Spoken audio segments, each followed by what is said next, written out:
नमस्कार दोस्तों, स्वागत है आपका अपने YouTube चैनल जीएस अमृता पर। इस वीडियो में फरवरी माह के जो करंट अफेयर्स के प्रश्न बनते हैं उनसे संबंधित ये वीडियो है। और इस वीडियो में काफ़ी प्रश्न हैं जो परीक्षा में बहुत महत्वपूर्ण हैं और यूपी पीसीएस परीक्षा के लिए काफ़ी महत्वपूर्ण बन रहे हैं। इसलिए इस वीडियो को आप अंत तक जरूर देखिएगा। हो सकता है कि कोई प्रश्न आपको ज़रूर मिल जाए, और कोई क्या मतलब मिलने की संभावना ज़्यादा रहेगी इन प्रश्नों में से। चलिए शुरू करते हैं आज का वीडियो। प्रश्न एक है कि किस राज्य की झांकी ने 74वें गणतंत्र दिवस परेड की में पीपुल्स चॉइस अवार्ड जीता? इसका सही आंसर है गुजरात। ध्यान रखिएगा, 74वें गणतंत्र दिवस समारोह में। और इससे संबंधित कुछ बातें हैं जो आपके सामने है। गणतंत्र दिवस पर गुजरात की जो झांकी थी वो स्वच्छ और हरित ऊर्जा कुशल गुजरात के विषय पर आधारित थी। ध्यान रखिएगा, विषय इसका यह था। और इस गणतंत्र दिवस में 17 राज्यों और 6 मंत्रालयों ने अपनी अपनी अलग अलग झांकियां इसमें प्रदर्शित की थी। अगला प्रश्न है, केंद्रीय बजट 2023 के अनुसार कितने पर्यटन स्थलों को विकास के लिए चुना गया है? ध्यान रखिएगा, ये बहुत महत्वपूर्ण प्रश्न है इस बार की परीक्षा में कि कितने स्थलों को चुना गया है। वो 50 है। अगला प्रश्न है, गुलाब चंद्र कटारिया जी ने किस राज्य के 31वें, ध्यान रखिएगा 31वें राज्यपाल के रूप में शपथ लिए? उसका आंसर है असम। और ये किसकी जगह पर आए थे? जगदीश मुखी जी का इन्होंने स्थान लिया है। ध्यान रखिएगा, जगदीश मुखी जी का। अगला प्रश्न है, बीसीसीआई द्वारा महिला प्रीमियर लीग के शीर्षक प्रायोजक मतलब टाइटल स्पॉन्सर के रूप में किसे चुना गया है? वो है टाटा समूह ने इसको खरीदा है। जो प्रायोजक अधिकार है वो टाटा समूह ने लिया है। और महिला प्रीमियर लीग जो है पहला संस्करण है, ध्यान रखिएगा 4 मार्च से शुरू होगा। ये 4 मार्च 2023 से। अब महिला प्रीमियर लीग में 5 टीमें इस बार भाग ले रही हैं। अगला प्रश्न है, हाल ही में रूस ने, बहुत महत्वपूर्ण प्रश्न, हाल ही में रूस ने न्यू स्टार्ट संधि से बाहर होने की घोषणा की है। इस संधि किस वर्ष लागू हुई थी? ध्यान रखिएगा 2011 में।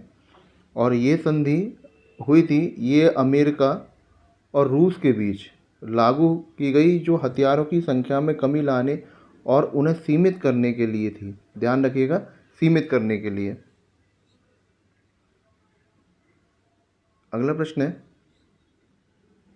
हाल ही में कौन सा देश वैश्विक पहल the agriculture innovation mission for climate में शामिल हुआ है?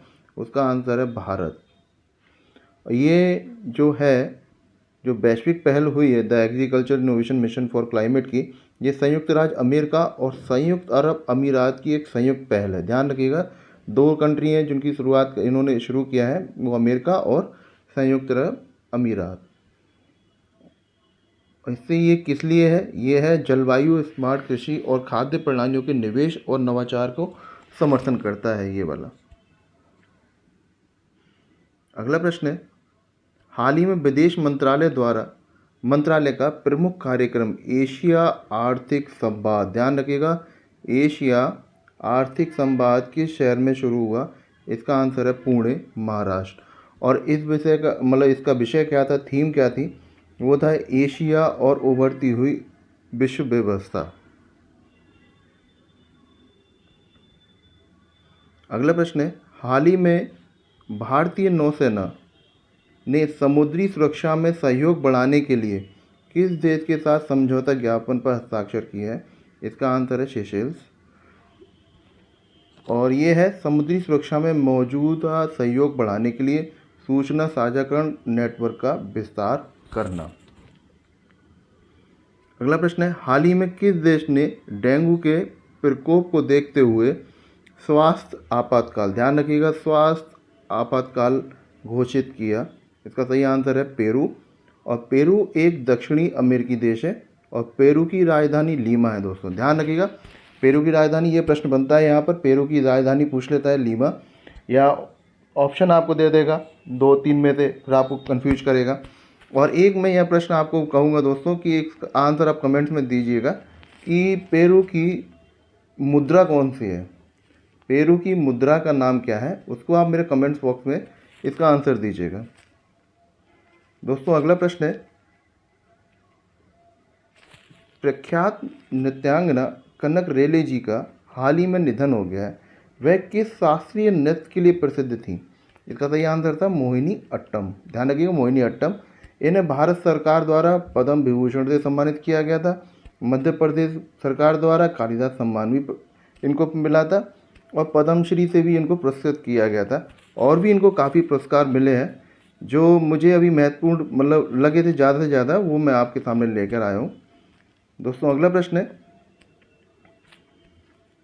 हाल ही में सुप्रीम कोर्ट के पूर्व जस्टिस अब्दुल नजीर जी को किस राज्य का राज्यपाल नियुक्त किया गया है? इसका आंसर है आंध्र प्रदेश। ध्यान रखिएगा, बहुत महत्वपूर्ण प्रश्न है ये। अब की बार मुझे लगता है कि परीक्षा में आने की पूरी संभावना है। और इन्होंने ये पूछ सकता है कि इन्होंने किसका स्थान लिया था? उन्होंने विश्वभूषण हरिचंदन जी का स्थान लिया है। अगला प्रश्न है, भारत की अध्यक्षता में पहली वाले प्रश्न काफ़ी आपको दोस्तों बताता रहता हूँ, क्योंकि पहले पर ज़्यादा फोकस परीक्षा में रहता है कि पहला पहला कौन सा क्या।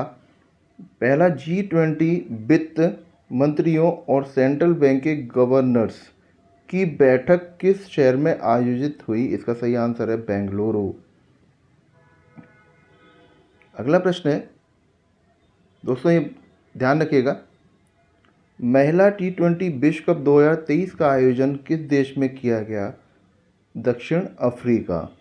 और इसमें महिला T20 विश्व कप का ये 8वां संस्करण था और इसमें विजेता कौन सा रहा? ऑस्ट्रेलिया इसमें विजेता रहा है। मैंने इस पर वीडियो बनाया हुआ है दोस्तों, इसको आप देखना चाहें, इसमें काफ़ी प्रश्न थे, उस वीडियो को आप देख सकते हैं। और मैं यही कहूँगा कि इस वीडियो को आप ज़रूर देख लें, हो सकता है कि एक प्रश्न इसमें से भी मिल जाए आपको। दोस्तों अगला प्रश्न है आपकी स्क्रीन पर है, महिला T20 वर्ल्ड कप में सबसे ज़्यादा विकेट लेने वाली गेंदबाज कौन बन गई है? ये आंसर है शबनम इस्माइल और इन्होंने 43 विकेट लिए हैं 32 मैचों में। दोस्तों इसका एक प्रश्न और बनता है, मैं आपको ये कमेंट बॉक्स में बोलूँगा कि इसका आंसर आप कमेंट बॉक्स में मुझे दें, जिसको आता है कि शबनम इस्माइल जी किस देश के लिए खेलती है। अगला प्रश्न है, महत्वपूर्ण प्रश्न है, ये जरूर आते हैं काफ़ी सूचकांक इंडेक्सेस UPPCS में। दोस्तों अगला है, हाल ही में जारी अंतर्राष्ट्रीय बौद्धिक संपदा सूचकांक 2023 में भारत का स्थान क्या है? इसका आंसर है 42वां। भारत की पोजीशन रही है 42वां। और इससे संबंधित कुछ बातें हैं जो आपके सामने है। इसको जारी कौन करता है? इसको US चैम्बर ऑफ कॉमर्स वार्षिक रिपोर्ट इसकी जारी करता है, बौद्धिक संपदा सूचकांक की या इंडेक्स का ये है। और इससे संबंधित कुछ और भी बातें हैं। ये प्रत्येक अर्थव्यवस्था में दोस्तों पेटेंट और कॉपीराइट नीतियों आदि बौद्धिक संपदा अधिकारों को इंगित करता है। और 55 वैश्विक अर्थव्यवस्था में भारत का 42वां स्थान है। ध्यान रखिएगा, जो 55 वैश्विक अर्थव्यवस्था में भारत का 42वां स्थान है। और प्रथम स्थान पर कौन है? संयुक्त राज्य अमेरिका।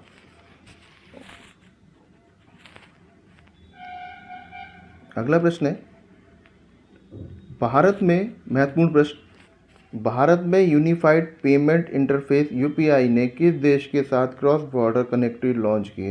ध्यान रखिएगा, इसको अभी काफ़ी प्रचार भी हुआ है। अगला प्रश्न है, इसका आंसर है सिंगापुर। और ये UPI किसके साथ है? इंडिया का UPI और सिंगापुर का पे नाउ के बीच ये समझौता हुआ है। इसका फ़ायदा ये मिलेगा कि कम लागत में दोनों देशों के निवासी धन का स्थानांतरण आराम से कर सकेंगे, ट्रांजैक्शन शुल्क कम लगेगा। अगला प्रश्न है, हाल ही में आयोजित राष्ट्रीय विज्ञान दिवस 2023 की थीम क्या थी? ध्यान रखिएगा, इसका आंसर है वैश्विक भलाई के लिए वैश्विक विज्ञान। और ये 28 फरवरी को मनाया जाता है। मैं थीम से प्रश्न काफ़ी लाता हूँ, वो आपके लिए लाता हूँ कि यदि एक बार आप इन चीज़ों को देखेंगे तो आप इसके लिए खोजेंगे थोड़ा सा कि वैश्विक भलाई के लिए वैश्विक विज्ञान में थीम दे रहा हूँ, ये कहाँ हुआ, क्यों हुआ, इसके बारे में थोड़ा सा आप भी इसको ढूंढेंगे। दोस्तों अगला ये है, इसका कुछ पॉइंट्स हैं इसके जो मैं आपको बता रहा हूँ। 28 फरवरी 1928 को रमन प्रभाव की खोज हुई थी। इसी उपलक्ष्य में 1986 से प्रत्येक वर्ष 28 फरवरी को राष्ट्रीय विज्ञान दिवस मनाया जाता है। ध्यान रखिएगा, विज्ञान दिवस कब मनाया जाता है? राष्ट्रीय विज्ञान दिवस 28 फरवरी को। ये प्रश्न भी बनता है, यूपीपीसीएस पूछ लेता है, काफ़ी पूछता है। एक प्रश्न तो आपको इस तरह से मिल जाएगा। अगला प्रश्न है, हाल ही में best FIFA men's player award 2022 का अवार्ड किसको दिया गया है? इसका आंसर है लियोनेल मेसी। इस पर भी मैंने फीफा पर भी बनाया हुआ है। इस बार इस वीडियो को भी मैंने काफ़ी प्रश्न इसमें दिए हुए हैं वीडियो में। मैं चाहूँगा इस वीडियो को भी आप एक बार देख लीजिए ज़रूर, क्योंकि कुछ छोटा सा है, ज़्यादा बड़ा भी नहीं है, पर आप देख लेंगे तो प्रश्न आपको आसानी से समझ में आ जाएंगे। और ये अर्जेंटीना के कप्तान थे। मैं एक और बात कहूँगा दोस्तों, ये इसमें बताइएगा कि फीफा जो वर्ल्ड कप हुआ था वो किस कंट्री में हुआ था? उसका आंसर मुझे कमेंट्स बॉक्स में बताइएगा।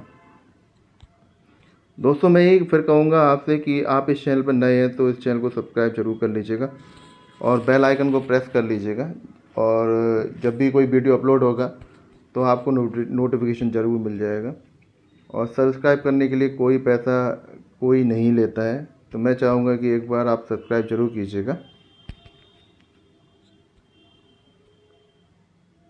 हाल ही में लगातार दूसरे वर्ष सर्वश्रेष्ठ फीफा महिला खिलाड़ी पुरस्कार 2022 किसको दिया गया है? वो है इसका आंसर अलेक्सिया पुटेलस को, और 2021 में भी इन्होंने ही इसको जीता था। अगला प्रश्न है, हाल ही में यूनिसेफ इंडिया ने अपना राष्ट्रीय राजदूत किसके नियुक्त किया है?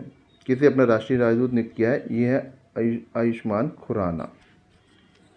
अगला प्रश्न है, हाल ही में 14वें राष्ट्रीय संस्कृति महोत्सव का आयोजन किस राज्य में किया गया है? दोस्तों इसका आंसर होगा बीकानेर राजस्थान में। ध्यान रखिएगा, बीकानेर राजस्थान में। अगला प्रश्न है, महिला T20 विश्व कप 2023 में प्लेयर ऑफ द सीरीज का खिताब किस खिलाड़ी ने जीता? इसका सही आंसर है एशले गार्डनर, जो प्लेयर है ऑस्ट्रेलिया की। अगला प्रश्न है, Dada Saheb Phalke international film festival 2023 में किस फिल्म को फिल्म ऑफ द ईयर, ध्यान रखिएगा, फिल्म ऑफ द ईयर चुना गया? इसका सही आंसर होगा RRR। अगला प्रश्न है, वाफ्टा अवार्ड शो 2023 में सर्वश्रेष्ठ मुख्य अभिनेता का अवार्ड किसने जीता? इसका सही आंसर है ऑस्टिन बटलर। महत्वपूर्ण प्रश्न फिर ये आपके सामने है, ध्यान रखिएगा। भारत और उज्बेकिस्तान के बीच सैन्य प्रशिक्षण अभ्यास डस्टलिक 2023 का आयोजन किस राज्य में किया जाएगा? इसका सही आंसर है उत्तराखंड। दोस्तों मैं यहाँ पे एक आपको प्रश्न और दे रहा हूँ कि उत्तराखंड में किस जगह ये सैन्य आयोजन किया जा रहा है, उसका मुझे आंसर आप कमेंट बॉक्स में बताइएगा। अगला प्रश्न है, पीएम मोदी ने किस राज्य में जल जन अभियान, ध्यान रखिएगा, जल जन अभियान का वर्चुअली उद्घाटन किया? इसका सही आंसर है राजस्थान। अगला प्रश्न है, T20 इंटरनेशनल मैच में 100 विकेट लेने वाली भारत की पहली गेंदबाज कौन बनी है? इसका सही आंसर है दीप्ति शर्मा। अगला प्रश्न है, रॉयल चैलेंजर्स बेंगलुरु की वीमेन क्रिकेट टीम का मेंटर, ध्यान रखिएगा, मेंटर किसे नियुक्त किया गया है? वो है सानिया मिर्जा। और RCB वीमेन टीम की कप्तान कौन है? स्मृति मंधाना। दोस्तों ध्यान रखिएगा, कभी ये प्रश्न पूछ सकता है कि कप्तान, क्योंकि खेल से संबंधित भी प्रश्न यूपीपीसीएस में या और कंपटीशन में ही बनते हैं, और वन लाइनर से ही वो काफ़ी बातें पूछ लेते हैं। अगला प्रश्न है, 12वें विश्व हिंदी सम्मेलन का आयोजन किस देश में किया गया है? इसका ध्यान रखिएगा, वो है फिजी में, और 11वां हुआ था मॉरिशस में। ये बताइएगा मुझे दोस्तों कि 11वें मॉरिशस में हुआ था, वो किस ईयर में हुआ था, कौन सी सन में हुआ था? अगला प्रश्न है, नई दिल्ली में आयोजित भारत रंग महोत्सव 2023 का उद्घाटन केंद्रीय मंत्री द्वारा किया गया? इसका सही आंसर है अर्जुन राम मेघवाल जी। और इसको रंग महोत्सव को कौन आयोजित करता है? राष्ट्रीय नाट्य विद्यालय द्वारा ये आयोजित किया जाता है। अगला प्रश्न है, महत्वपूर्ण प्रश्न है यूपीपीसीएस के लिए। डिजिटल इकोनॉमी वर्किंग ग्रुप की 3 दिवसीय बैठक का आयोजन कहाँ किया गया? इसका सही आंसर है लखनऊ, उत्तर प्रदेश। अगला प्रश्न है, प्रतिवर्ष भारत में सरोजिनी नायडू जी की जयंती 13 फरवरी को किस दिवस के रूप में मनाया जाता है? इसका सही आंसर है राष्ट्रीय महिला दिवस। और इसमें क्या है कि इनको भारत कोकिला, नाइटिंगेल ऑफ इंडिया भी कहा जाता है। और ये स्वतंत्र भारत की पहली महिला राज्यपाल थी। वो कहाँ की थी? उत्तर प्रदेश की। अगला प्रश्न है, हाल ही में किस राज्य या केंद्र शासित प्रदेश में लिथियम के भंडार मिले? इसका सही आंसर है जम्मू कश्मीर। और जम्मू कश्मीर के रियासी जिले के सलाल हैमाना क्षेत्र में ये लिथियम के भंडार मिले हैं। और लिथियम का जो यूज है वो ईवी बैटरी का ये मुख्य घटक है, जिसको हम अभी तक आयात करते थे। अब हम काफ़ी हद तक इस पर आयात पर डिपेंड नहीं होंगे। दोस्तों अगला प्रश्न है, हाल ही में आयोजित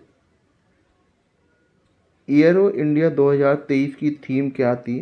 इसका सही आंसर है runway to a billion opportunities. इसकी थीम थी इस बार की। इससे संबंधित प्रश्न है, जो फैक्ट है सॉरी, जो मैं कहूँगा 17 फरवरी 2023 को बेंगलुरु कर्नाटक में ये आयोजित हुआ था। और ये 14वां संस्करण था एरो इंडिया शो का। हाल ही में पुस्तक मेला 2023 का, सॉरी ये 2030 नहीं है, 2023 है, 2023 का आयोजन किया गया, कहाँ किया गया? इसका आंसर है नई दिल्ली। अगला प्रश्न बहुत है, ये मोस्ट इम्पोर्टेंट मुझे लग रहा है। और ये यूपीपीसीएस में एक बुक से रिलेटेड प्रश्न जरूर आता है, बहुत ज़रूर। आप अभी पेपर उठा के देखिएगा, एक वो प्रश्न जरूर पूछेगा। और ये ट्रेंड काफ़ी 5-6 साल से खूब चल रहा है कि एक वो प्रश्न जरूर एक बुक से पूछ रहा है।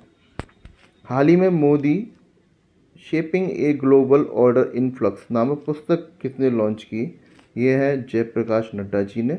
और ये पुस्तक केंद्रीय विदेश मंत्री एस जयशंकर द्वारा अग्रेषित की गई है।